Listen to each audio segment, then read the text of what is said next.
استاد تیر شوی دی عبد الله ابن مبارک رحمه الله دې داسې په سفر باندې روانو په سفر روانو مخې ته یو مقبره ورته راورسېدله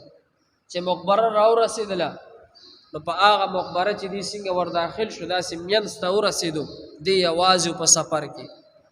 نو الله دته څه دی یو عجیبه شیز وښودل او څه ورته وښودل د مور پلار د نافرمانه زوی سزا یې ورته وښودله عبد الله بن مبارک رحمه الله وی چې زه څنګه د مقبرې د منځ ته شوم وی یو قبر د الله په قدرت وشلیدو وی چې وشلیدو وی یو انسان ترې ووتلو شکل یې چې دی د خریو او نور بدن یې سره دا د انسان خبره پیښ وي صرف دا شکل یې نه دا د خرې په شان دی او نور لاندې تنه نه و دا د انسان په شان دی او وی شاته ورپسې سره یو بل انسانی شکل کې یو فرشته وا او هغه فرشته سره هغه پسې منډه وخی او په دې ټوله مقبره کې ورله منډه ورکي او چابک ور سره په دې املې وخی خبره پیښ وي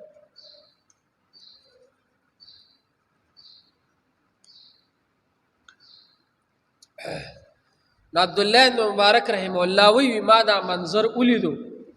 وی زه ډېر زیات ویریدم وی خپل سفر مې پرېښود د مقبرې نه مې منډه کړې چې دا څه عجیبه حالت دی قبر وشلیدو سړی ترې ووتو تنه ده انسان په شانتې ده او شکل یې د خر په شانتې دی او د خر په شانتې چغې به هم والي وی زه رالم د مقبرې سروي خوا کې یو کلی وی هغه کلي کې مې د چا نه تپوس وکړو چې ای خلکه ستاسو په دې مقبره کې یو عجیبه واقعه وشوله وی چې څه واقعه ما ورته دا ټوله قصه وکړله وی هغې راته چې دا تا پړومبي ځل ولیدله ما ورته چې دا پړومبي ځل وی راته وی چې ګوره ما ورته چې دا څه وجه ده وی هغې راته وی چې دا کم سړی چې د دې قبر نه راووتو چې دا شکل یې د خرو دا سر او دا تنه د انسان وه نو دا زمونږ په دې کلي کې یو ځوان هغه ځوان چې دی هغه به خپله مور به یې وخله خپله مور به یې ټکوله او خپلې مور ته به یې کنځلې کولې او مور ته به یې داسې کنځلې کولې چې مور به ورته څه نصیحت خبره کوله نو وي مور ته به یې چې چپ شه خرې څه به یې ورته وي چپ شه خرې نو وي چې کله نه هغه ځوان مړ شوی دی الله ته په قبر کې څه دی خر جوړ کړی دی خبره پیښ وي الله دې په قبر کې څه جوړ کو خر ته الله جوړ کو ولې ته الله جوړ کو چې د مور به سړي بې عزتي کوله مور ته به څه ویل خره به ورته وي خدای دې د داسې بدو اعمالو نه بچو ساتي وی هغه د کلي خلکو ما ته ویل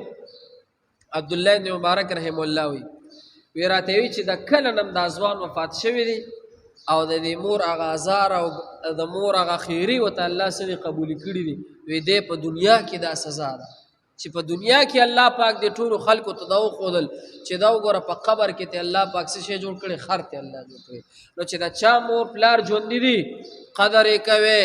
احترام یې کوي ستغ سپورې ورته مه وایې کنځل وینا ورته مه کوې قسم په خدای دا خبره یاد ساتئ که چا مور پلار ته سپیړه ورکړه سبا به د ده زوی راپاسي او مور پلار له به سپیړه ورکړي که چا مور پلار ته کنځل وکړل سبا به د ده بچی راپاسي هم ده ته به څه دی کنځل کوي که چا د مور پلار قدر وکړي عزت یې وکړو سبا به د ده بچي څه دی راپاسي د خپل مور پلار قدر و عزت نه کوي